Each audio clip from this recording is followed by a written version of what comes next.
আর আপনি এত বড় বড় কথা বলতেন, পালাবো না হারাবো না, তো ওই তো পালিয়ে গেলেন।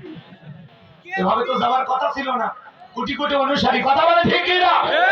আবার বলে আমি দেশের কাছে আছি, শর্ট করে ঢুকবো। ঢুকবেন তো বের হলেন কেন? আর আসবেন তো বলা লাগবে কেন? যাওয়ার আগে বলেননি, আসার আগে বলার দরকার নেই। আপনি আসেন, কোন দিক দিয়ে আসবেন আসেন, কথা বলে ঠিক কি না? বুবু আইবা, তুমি আইবা গো, সেই দিন আইসা বুবু ক্ষমতা পাইবা না।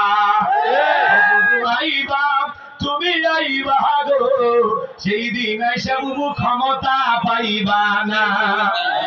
খোঁজ নাই বুবু কাদের কাকার, অবস্থা খারাপ চলবে যে বাবার, আউন আঙ্কেল এখন সামনেও আসে না। নেতা কর্মী সব জেলের ভিতর, আমি হাসি ডরের ওপর, কখন জানি আসে গ্রেফতারি পরোয়ানা। বুবু আইবা, তুমি আইবা গো, সেই দিন আইসা বুবু চিয়ার পাইবা না।